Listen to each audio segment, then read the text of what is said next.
Hello again. This is Jeffrey, and I'm coming to you today specifically just for the founders. Although, if you're not a founder and you're listening to this, it probably isn't going to hurt you. I wanted to talk a little bit about how Mr. Mufareh has used the last year to make sure that we're protected, to make sure that Onpassive's interests are protected, and things like that, what we're doing, and how long the pre-launch has been, and that sort of thing, and what we can reasonably expect to earn, and about how exciting our future is. So while I was thinking about our journey and about where we were, I got thinking, Onpassive has been undergoing some very serious constant transformation since opening its GoFounders platform a couple years back. Of course, it had very good reason. Now, when I first became interested in the company over 2 years ago, I had gathered information what I could, like so many others, but it was really scarce. Of course, it didn't exist, so there was good reason for that too, right? But at the start, Mr. Mufareh had just a general plan, had a modest budget, but he had a strong desire to develop an ethical online business that allowed everybody to work from home from anywhere and make a good living at it. And he also had a slogan called "Do it or Die." Well, these ideas were shared with a few close friends and family, and as it turns out, they loved the concept. They decided to join the effort, and they set out creating a simple path that everybody could follow so that they could join if they wanted to. That path turned out to be the development of a platform that would be used to market the idea based solely on word of mouth and personal invitation to friends and family of those who had already joined. Now, that platform later became known as GoFounders, and the rest, as they say, is history. While I'm not trying to belabor the point, before getting into the meat of the video anyway, at the start, the company was ill-equipped to handle any unexpected massive momentum that resulted from the GoFounders initiative. After several months of getting their balance, so to speak, of beefing up the financials and matching the strategies, new strategies to accommodate the new projected growth trajectory, the company came up with a radical new business model, and somewhere around April of 2019, in Mr. Mufareh's own words, quote, "We got it right," unquote. As I see it, since then, the delay in opening the public has primarily been the result of two strategies. Number one, it was a massive build-out of the comprehensive AI-driven marketing digital ecosystem and the connecting infrastructure. And number two, the cloaking and protection of our considerable intellectual property, proprietary technology, and design technology and safeguards for those related systems. Now, concerning the first point, you probably should have heard by now that Onpassive has some 50 departments that's contained in the digital ecosystem. We are, in fact, about 50 different companies all wrapped into the one. Of course, we all know that it's a digital masterpiece such as the world has never seen, whose automation is going to bring success to millions, and it's also going to have a trickle-down effect that's going to affect the lives of many millions more. So we're inches away from the soft launch, and a hop, skip, and a jump from the hard launch that's going to shift the services and the marketing leg of the online model to one of an ethical, residual income producing beast with a heart for humanity. That's who we are, okay? And so I hope you understand, if I forego any further explanation of the products or the ecosystem, it's a done deal. So instead, let's talk a little bit about why Mr. Mufareh has used such keen diligence in protecting our interest and how exciting our future really is. To do this, we need to know that while the pandemic was an inconvenience for us, operationally speaking that is, that's about all it was. However, in the larger view, it serves to stretch our timeline simply because of the reactionary business adjustments and even planned responses to the COVID, okay? You see, the whole planet has been seemingly subjected to a lockdown of some form or another in our post-COVID-19 world, which could arguably be the single largest collective action humanity has ever taken. It's been extraordinary. Anyway, as a result, technology development abruptly turned toward business transformation to include sustainable, socially upright components while introducing platforms that are inclusive and fully complement the shift toward a new remote work environment, okay? Now, this new direction brought about new competitive challenges and strategies from big tech. Of course, we could correctly say that Onpassive's vision drove its creation before the other heavy hitters joined the race or even knew there was a race. Onpassive, already ahead of the game, had took a hold of the impact that COVID was going to have on social and remote technology at its onset, and it immediately began to integrate changes mid-stride because we knew that it was of utmost importance for our technology, especially that used for remote work, that wasn't going to hurt or further hinder socialization. So in short, we were 100% responsive while others, notably Zoom, whose platform took some major hits, were 100% reactionary. At the same time, we continued to ensure our technology was ethical and applied so that it didn't threaten anybody's security or privacy, and so that it doesn't risk any unfair advantages or discriminate.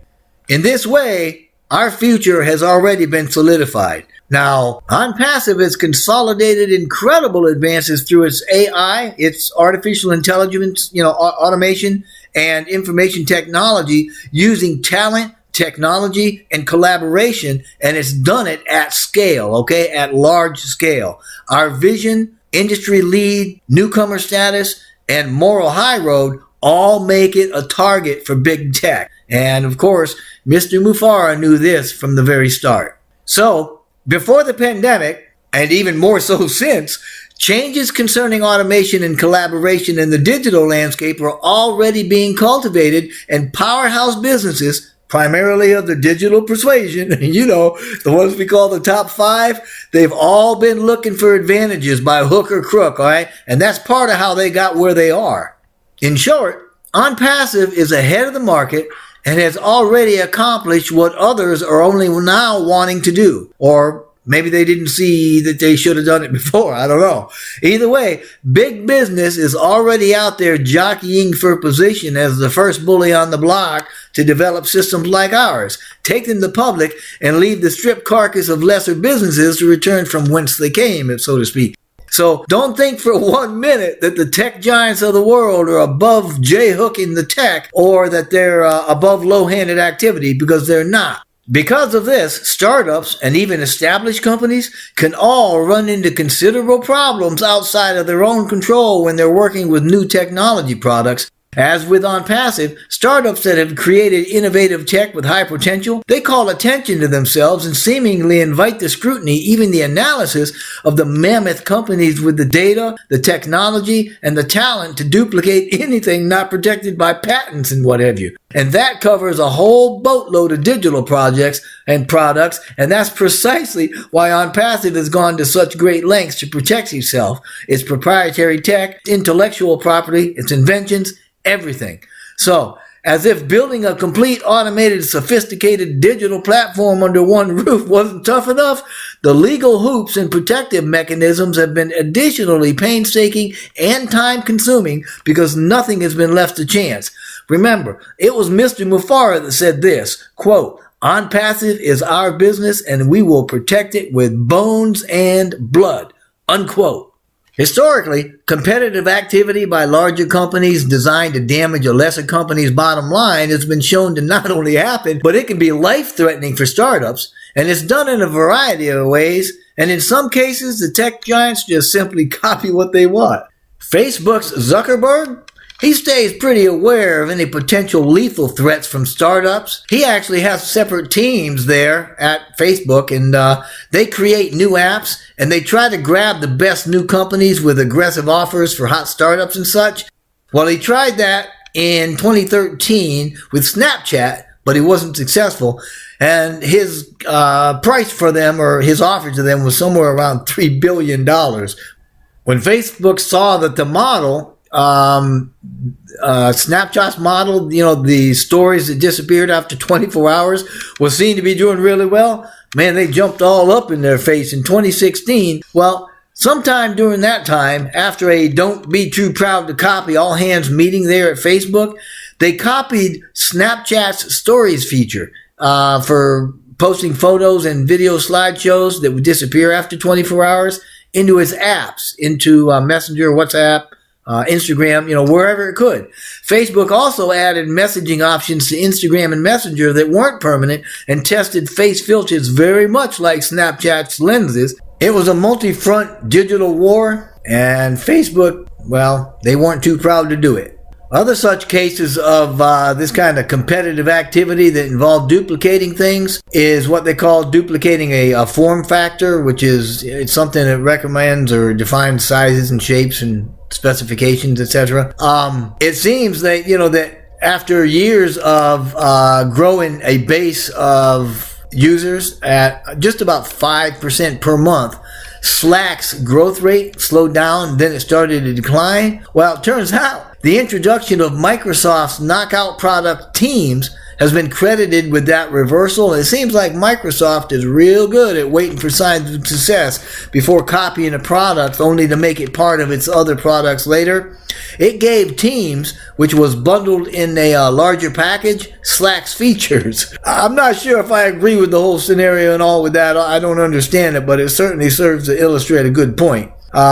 There's also another way of taking market share that's a little bolder, and that's by copying an entire niche product. A very good example of this is Allbirds, which developed a good line of wool shoes that were sourced in a very environmentally responsible way. But apparently Amazon liked that particular product, so they copied Allbirds' top-selling product with almost mirrored precision and started selling it online for nearly half the price. Man, I tell you, is there no shame? Anyway, despite this greedy behavior, some startups, not many, have managed to stay afloat past their early stages to become counted players in the same space as these tech giants. On the surface, sometimes it looks like they were just lucky, or maybe they just went unnoticed or unchallenged by big tech. However, Onpassive is way ahead of the curve, so we do not have to worry about that at all. Our CEO, Mr. Ash Mufareh, has been in the game of digital marketing for some 20 years, and he reminds me a bit of the guy on the Farmers commercial.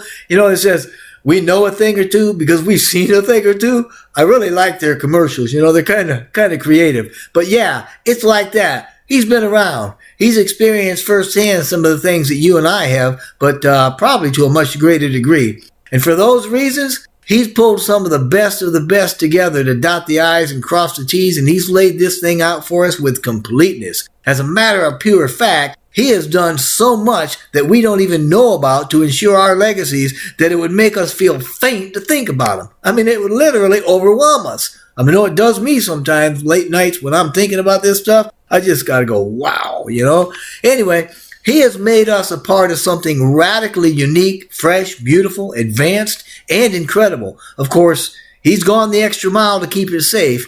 Do you remember when he said this? Quote, "We are partners in wealth and success. We were born to win, and life is short." It was a year ago. Look how far we've come since then. We are enormously supported, greatly appreciated, and wonderfully blessed.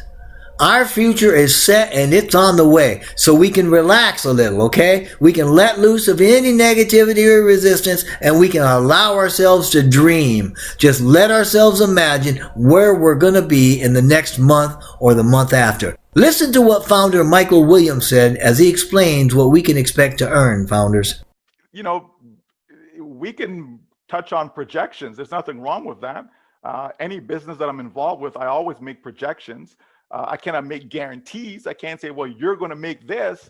But again, numbers are meant to be played with. So on a conservative basis, if we think of it this way, let's say the company takes 60 days just to generate 3 customers for you, Nikita. Let's say, okay, you're in. You haven't done anything. We launch tomorrow. So now the company goes to work on your behalf. Yep. So let's say it takes 60 days. 6 days is a long time, by the way, but let's just use 60 days, right? In the last 60 days, as a comparison, we've seen, more than 100,000 have come in just 60 days. But let's just say for this example, here you are, we launch tomorrow, it takes 60 days, the company has generated you 3 customers, okay? Now, and let's say it just repeats that. So every 60 days, it's able to help those on your team to get 3. Okay, so in other words, here you are, you got 3 in your first 60 days. The next 60 days, so 4 months in, right, the companies help those 3 individuals to also get 3 customers, and that repeats through a 12-month process. Based upon how the compensation works, you know, in the commission structure, a person can easily see it, let's say at least $6,000 within that first 12 months. Okay, and that's an ultra conservative, you know, you do absolutely no work, the company's doing all the work for you. So we want to be as conservative as possible, because I rather say that than tell you, well, guess what, in your first 12 months you're going to make $100,000. You know, while that is possible, you know, but if we're conservative, like, no one should look at this as a get rich quick type of deal. We look at this as a 3 to 5 year business as far as generating, you know, a reasonable income stream. So we're not necessarily looking at the first 12 months. We're looking at 3 to 5 years out. And I believe that on that conservative basis, the income will not just stay there at $6,000 that first year, but it can easily grow to, say, $43,000 in the second year. It could grow to $350,000 in the third year, grow to $1 million in the fourth year, even to $2 million in the fifth year. So we can see those projections, and we're starting out being conservative from day one, right? We know that there are folks that's currently in right now, and because they have actually pre-built, so not necessarily sit there and being passive, but because they've pre-built, some of those individuals will see 6 figures, 7 figures in their first 12 months. And that's coming from a guy that's got a university degree in mathematics, okay? So he's got some oomph. Now, our future is not going to be up and down and back and forth and to and fro like some people might think. It's going to be gentle, predictable, and it's going to be full of significance. The journey is already smoothed out, and soon our lives are going to be much better. It's going to be exhilarating, freeing, abundant. Right now, we're surrounded by a ton of witnesses, so we need to be running this race openly with endurance, and we need to be after that prize. When that happens, we'll begin to be who we really are, and the stuff we leave behind, it ain't going to mean diddly squat. We're going to get our hands into this thing, and we're going to give it any shape we want. And then we're going to be able to use it to pour blessing and blessing upon friends, family, and the people around the whole entire world. So take heart, founders. You are in the best possible position.